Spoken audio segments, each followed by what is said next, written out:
So polynomials, right? First of all, we got to remember what the word polynomial means. Okay, it's well, before we can talk about a polynomial, we have to talk about a monomial. Okay, so a monomial. Okay, so mono prefix meaning one, right? Okay, exactly right. Okay, so if you guys have ever like played around with like your settings for your speakers or your computer, or maybe like your video games or something like that, you can adjust the speakers to be either in stereo or in mono. In stereo, you normally have to have two speakers or more for stereo, and that means that like there's different sound output in each speaker depending on whether something's happening on the left-hand side of the screen or the right-hand side of the screen, or however if you're just like listening to music, it could be different for that too. But whereas mono, if you switch it to mono, it's the same sound output for both speakers. You hear the same thing for both speakers. Okay, so monomial. Okay, so it's one thing. So monomial is basically a number, a variable, or a product of numbers and variables.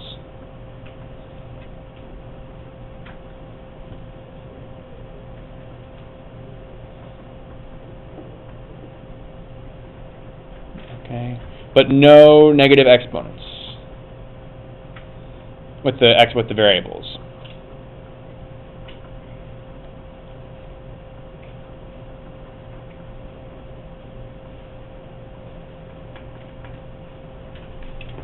Okay, so a monomial is a number, a variable, or a product of numbers and variables, but no negative exponents with the variables.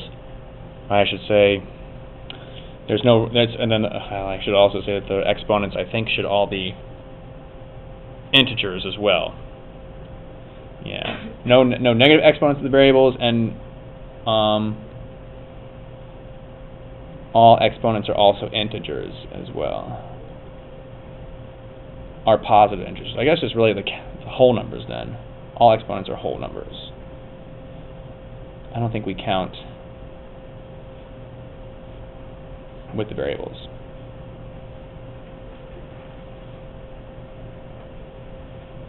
Yes, now that I'm thinking about that. So basically, yes, all exponents are whole numbers. So that might be a better way to say it, rather than just no negative exponents. If we just say all exponents are whole numbers, then that would get rid of the negative ones and also the possibility for fractions. Okay, you won't have x to the negative. I don't think you should have x to the 1. I don't think you have square roots of x or anything like that. Yeah, no, it should be all positive powers there. So okay, a polynomial then. That's an easier definition. Okay, it's either a monomial. Okay, so a polynomial can be a monomial, or a sum or difference of more than one monomial.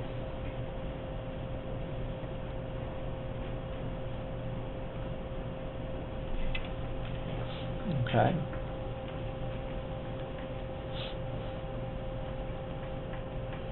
Have you guys heard these words before? Monomial, polynomial? Yes? Okay, I thought so. I would hope so. Because again, Algebra 1, I feel like this was something you guys talked about. Okay, so that's all fun and games. We're not going to worry too much about identifying those, but bless you, I just wanted to kind of establish that. So we're going to look now at like adding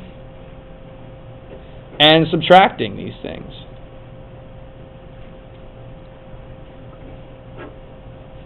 Polynomials.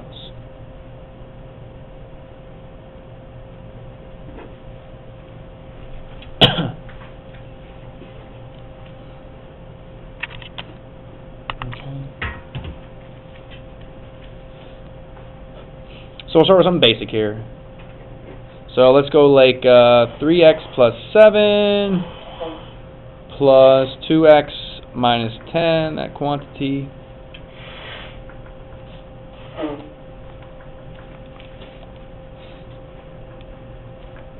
All right. So like Michael, adding these two polynomials together, what are we going to get? 5x minus 3. 5x minus 3. You got it. Perfect. Okay. We got like terms, right, with the 3x and the 2x. There's addition happening here. So that means we're going to be adding the like terms. So 3x combines together with the 2x, and then the 7, positive 7, adds together with this we can consider it to be like a negative 10, right? So 7 plus like a negative 10 there gives us a negative 3, or a minus 3. Okay? That's it. Exactly right. Okay. Questions? That's no questions there. I hope, right? Okay, we're all good on that. It's pretty straightforward stuff, right? It's just basically combining like terms. Okay. All right. Let's go to, how about 3x to the fourth minus 3x minus 3x minus 3x to the fourth.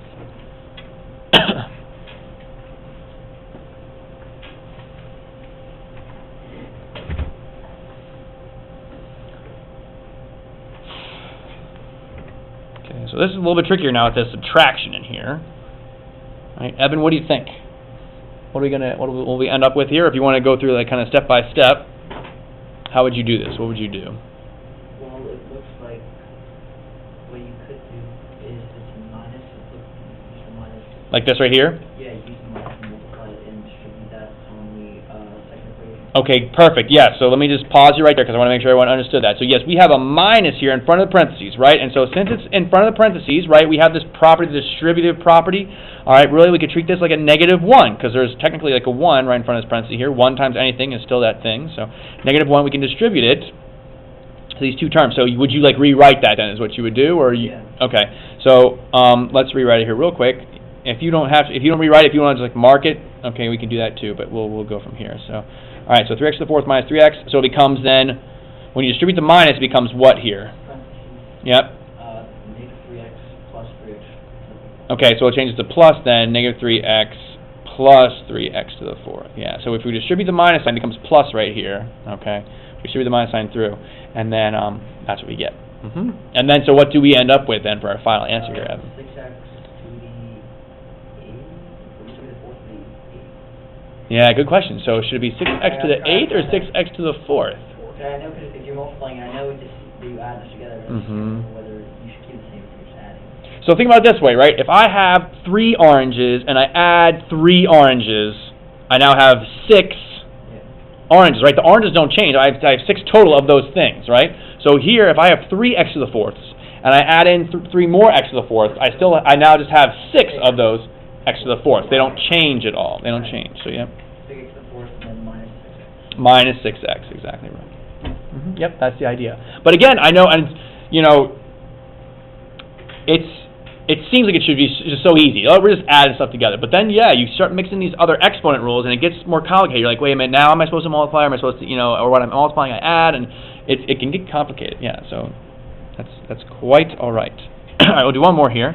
Let's say, actually, you know what? No, you guys are ready. I'm going to have you guys try too. All right, so you guys try. All right, so 1, I want you to do 6m plus 3 minus 6m plus 2. And then number 2, I want you to try 3a squared plus 5a cubed minus 2 plus 3a cubed minus a plus 4a squared. Okay, so give those two a try there. And then we'll move on to multiplying polynomials.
Well, so if you write it in the numerical. correct, right? Yeah. Now, so your answer is it wrong? No, it's just not. But yeah, typically, we put it in descending order. Yeah. It doesn't have to be that way. It's not wrong. For the first one, yep. And then this one.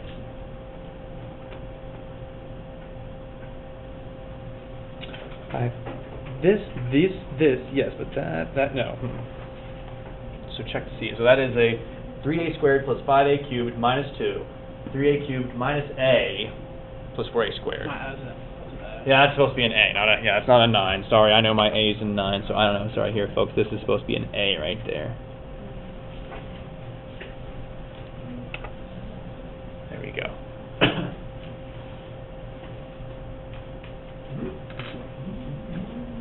Yeah. Yes. Yeah, sorry about that. You weren't the last block too. Someone, or first block, someone had that same thing. My handwriting is great. All right. So anyway. Yeah, I gotcha. All right, Mason, number 1. What'd you get? I got 12m plus 1. 12m plus 1. Okay. So how'd you get that? You distribute the minus sign. Yeah. Okay. So the minus goes to the 6m, making it minus 6m. And then minus goes to the 2, making it minus 2. So 6m minus 6m, gone, right? Goes away. So what what's the answer really going to be then? Just 1. Yeah, just 1. You should have just 1 there. That's right. Okay. And then number 2, let's go to... All right, Keegan, what'd you get for that one? I got 7a squared. 7a squared. Plus 8a cubed minus a minus 2. Minus a minus 2. Okay. So that's correct. All right. Now, typically, right, if you were to go, if this were like a problem in a book somewhere, and if you were going to look up that answer in the back of the book, would it be written like this? Yeah, no. How would the book have it written, Keegan? What would it do? I guess in the cubed. Okay. So yeah, it'd be like 8a cubed, plus 7a squared, then minus a, then minus 2. Yeah, that's called descending order. It's like the most typical way to kind of write polynomials. But, is this different from that? They mean the same thing. They're saying the same thing. It's just in a different order. So either one is perfectly acceptable there. All right. But yeah, the typical way you write it is that second way. That's right. Okay. So we have to be careful, though, when we switch things around kind of like this. So for example here, if I take... I don't know, if I take this kind of middle piece right here, 7a squared minus a, for example. Okay, if I take that and I flip it around, is that saying the same thing as that? Am I allowed to just flip that around? No, okay. But there are some operations that we're allowed to flip around. So what operations are we allowed to flip around? Multiplication. Multiplication is one of them. Addition. And addition is the other one. Can we do it with division? Yeah, no, okay. So actually, even though you guys have been, from an earlier age, pretty much taught, all 4 of those things are kind of grouped together as arithmetic, right? Addition, subtraction, multiplication, division, all right? They're not all the same exact operations, okay? Addition and multiplication have a property, I think it's called the commutative property, where you can flip it around like that. But they have a property where you can flip the order around and it still results in the same thing. 2 plus 3 is still 3 plus 2. 2 times 3 is still 3 times 2. But 2 minus 3 is not the same thing as 3 minus 2, nor is 2 divided by 3 the same thing as 3 divided by 2. Okay, so you can't flip the order around in subtraction and division. Okay, they're different kinds of operations. They actually come with slightly different properties than addition and multiplication, like we see right there with that. You can't flip things around. Okay, so be careful with that, right? All right, let's look at multiplying polynomials. Whoops, back to my blue here.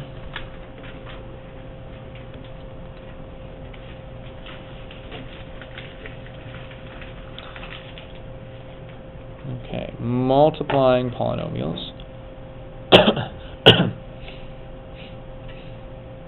Oops, there we go, on the screen back. So let's just start with something basic here. We'll go with 6x times negative 10x plus 4.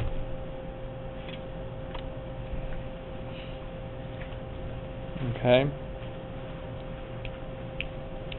So Elizabeth, what would this result in, or how would we go about doing something like this? We have the 6x in front of parentheses like that, and then negative 10x plus 4 inside the parentheses. How do we simplify something like this? Distribute, okay? What's going to be distributed? And we distribute it to what? And the 4, that's right. Yeah, exactly right. Very good. Did you see a jacket over there, Elizabeth? And I don't see one on the desk. Yeah, sorry, Kathy. All right. So then what does that result in here? What is 6x distributed to negative 10x? What does that give us there, Elizabeth? Negative 60x, like that? So 6 times negative 10, we multiply it and give x squared. Okay, yx squared. Right, we're multiplying the x's as well, right? So it's x times x squared. That's right. All right, plus, and then what's the other piece?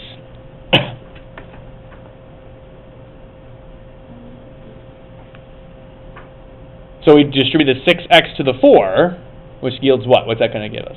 24. Say it one more time. When you multiply it with 4. Yes. 24x. Exactly right. Yep. Yeah. So yeah, right. That's what we're doing here, right? When you write two things next to each other, so the two things here are the 6x and then the parentheses negative 10x plus 4. When they're written next to each other in math, right, we assume that means multiplication, right? Just like the 6 next to the x here is 6 times x, 6x. That's also then being multiplied with this. So we distribute both things. Yep, and that's what we get. Oh, now, are these like terms here, Elizabeth? Can we combine these? No. Right, yeah, they're not. Could you change it like 24x minus? Yeah, so yeah, equivalently here, Keegan just asked, is this the same thing as saying this? And what do you guys think? Is that equivalent? Yeah. Yep, same thing. Yep. So if we flip the order, because again, we can flip the order here because it's addition. If we flip it, I mean, technically it's really this, but then that's the same thing then really as, yes, as that, okay? So fun with positives and negatives there. Okay, let's see here. Let's try 4x cubed times 11 plus 3x minus 5x to the third. Something like that. Okay, so we'll kind of combine multiplication and subtraction here as well. Okay. So let's see here. So Zishan. First I do negative 5x to the third. Okay, make that a negative. So like plus negative 5x to the third is what you want to do? Like a leave change kind of thing? Yeah. Okay. I'll go ahead and do that right there. Then what? And then I distribute the 4x Okay. to the third. 4x cubed distributes to what? To the 11. To the 11? 4. Okay. X to the third. X to the third, so 44x to the third when we multiply that. Okay, does the 4x cubed distribute to anything else? Yeah. Okay. And 3x. To the 3x? 12x to the fourth. Okay, and does the 4x cubed distribute to anything else? No, I don't think so. Okay, so how do you know to stop there? Because it's all in the parentheses. Right, this is all grouped together, right? So we have this, the 4x cubed is being multiplied by the quantity in parentheses there. There's two things, so it multiplies to both those two things. The negative 5x cubed, not in those parentheses. So what do we do with this then? You subtract it from 44x to the third. Yeah, so for right now, I need to rewrite it because I haven't done anything with it yet. But now I'm going to combine these two things together, and what does that yield? 39x to the third. 39x to the third plus 12x to the fourth. That's right. Good. All right. Questions on any of that? So there we had to kind of combine things. All right. All right. We'll change gears a little bit here then. Let's look at something like so that was a monomial times a binomial, right? Binomial because it's got two monomials, 1, 2, right? Another monomial times a binomial, it's got 2, and then we added a monomial in there. But now what happens if we do something like 2 binomials? Okay. What you do though? So how can we multiply these things together? Yeah, Michael? Would you have to FOIL it? Okay, so FOIL is a great Great acronym, and that works, okay? Remember, though, FOIL only works when you're multiplying two binomials together, okay? Two binomials together. If you have a trinomial and a binomial, FOIL falls apart. If you have three binomials that you're multiplying together, FOIL falls apart. Well, kind of. Actually, no, you can still use FOIL, I guess, for three binomials. But anyway, so FOIL works. That's one way to do it. Are you guys familiar with FOIL? First, outer, inner, last. Okay, so you multiply the first things together, then multiply the outer things together, then the inner things together, and then the last things together. Okay, but really, FOIL is just an acronym to kind of help you remember. It's like kind of just to help you organize. Okay, but really, this is another distributive property. Okay, we have something in front of a set of parentheses, right? Just like the 4x cubed is a something in front of parentheses, we distributed that 4x cubed to both things inside, right? 4x cubed times 11, 4x cubed times 3x. Well, these things are also both going to distribute to the x and the 3, okay? And so sometimes you'll see it drawn this way, where you do the x times the x times the 3, right? 2 times the x, and the 2 times 3. In fact, we've done this in this class, I'm pretty sure, right? A little crab claw that's formed there, and I drew a little crab, and a few of you laughed, a few of you rolled your eyes, a few of you weren't paying attention, so that's okay, though. But there it is, okay? There it is, right? So yeah, we can just distribute it, okay? Everything in here has to multiply with everything over here. That's what you really, that's the more general rule, okay? Because then you can multiply huge polynomials together. You can multiply like a, trinomial times a, I don't know, four-nomial. I don't know what the name for it is, but you get the idea, okay? So anyway, what would this result in then? Let's go to someone, let's see here. Julia, what would this result in? So the x, that's going to multiply with the x to give us what? That's right, yeah.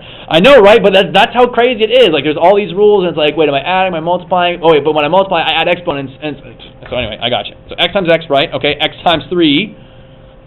3x. Okay, and then do the 2 now. It's 2 times x, so 2x, and then 2 times 3, 6. And is there anything else we can do here, Julia? That's right, and that gives us what? Yeah, plus 5x plus 6. Is there anything else we can do here, Julia? No. Yeah, no, we're kind of done. Okay, yeah. Okay.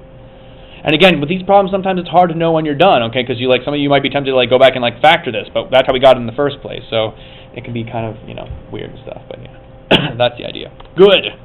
All right, let's go to let's see. All right, how about let's do another one here. So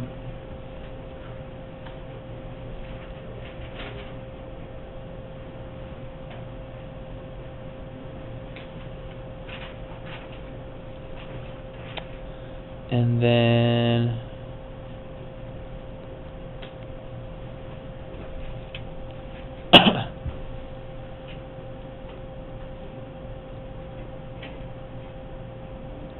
all right. So there's that one. Fun. All right, Tanner, any ideas here? How should we tackle this one? You can FOIL the first two and then get the answer, and then you FOIL one and you just multiply that by. Right, we can't really FOIL it at that point, but yeah, right idea. Okay, so you want to do that for us here? So these first two, you want to multiply together? So we're going to take it piece by piece, right, folks? Just like if we have 2 times 3 times 4, right? If we have 2 times 3 times 4, we can do 2 times 3 and then multiply that by 4, or we can do 3 times 4 and then multiply that by 2. So whichever one you want. Or we can do 2 times 4 and multiply that by 3. Okay, and it all results in the same thing when it's all one big product like that. So yeah, so let's do these first two things since that's what you said. And all right, what do we get there then? 10x squared minus 16x. Okay, 10x squared minus 16x plus 6. So he went ahead and combined the negative 2 and 5x plus the negative 3 and 2x there. So negative 10x minus 6x gives us that negative 16x there, and we still have left the 2x plus 1. Okay. Right, and now it's like, we have to multiply these, but FOIL doesn't work anymore.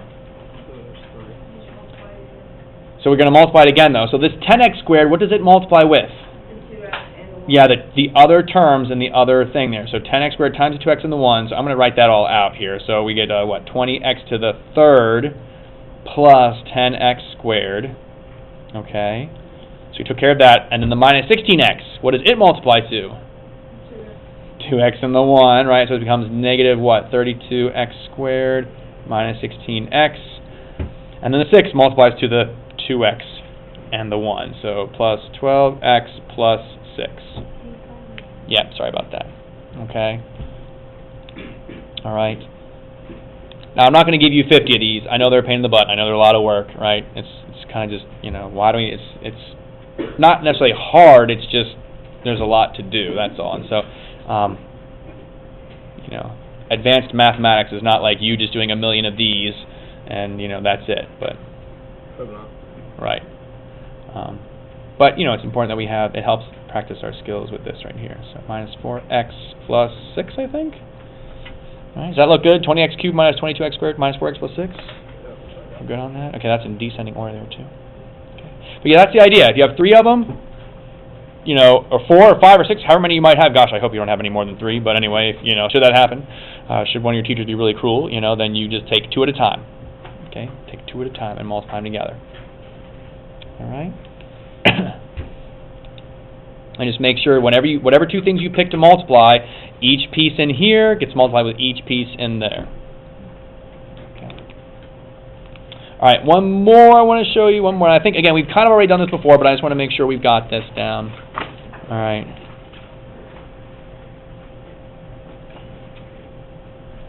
Okay, we'll look at something like this. Okay, where we square a binomial. All right, so we're going to square this, or we square a binomial. So, you know, when we square something, it means we multiply it by itself. So we end up with what? 9x squared plus 4y squared, right?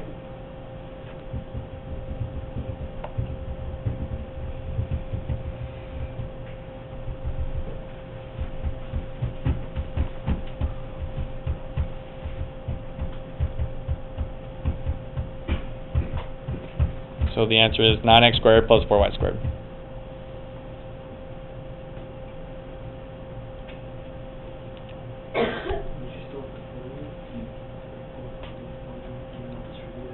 Oh, right, that's not how you do this problem. No, that's wrong. No. It's this, 3x plus 2y times itself, 3x plus 2y. When you square something, you're multiplying it by itself. Okay?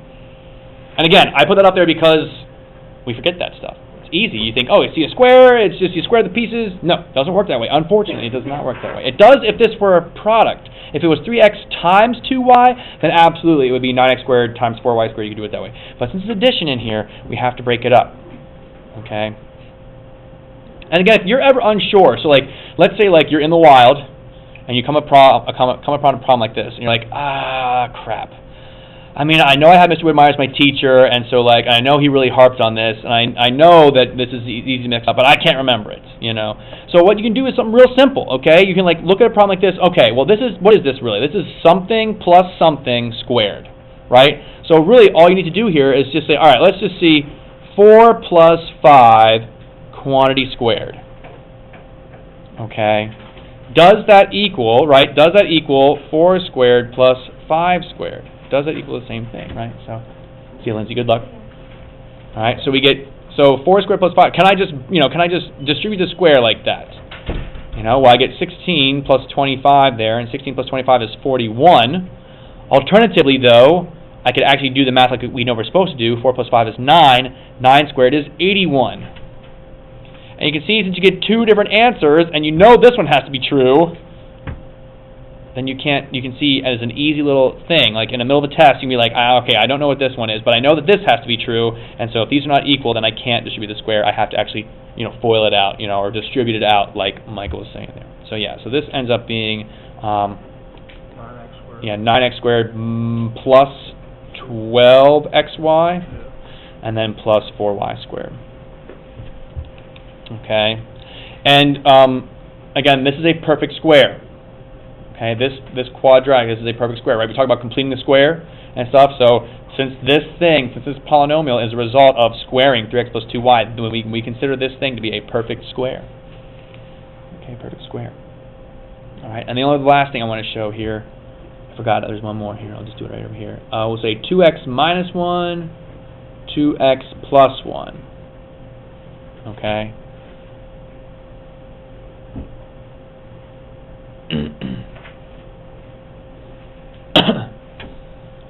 Okay, so this polynomial is called a perfect square.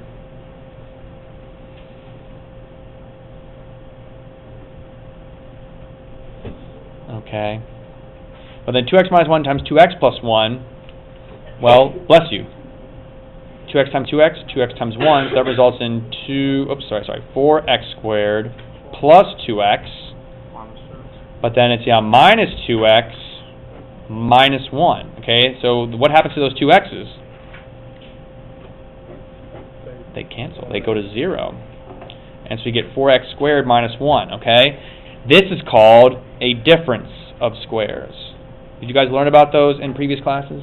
Difference of squares, perfect squares? Okay, Maria, yes. How about y'all? Some of y'all? No? Kind of? Yes? Rings a bell? Okay. Difference of squares.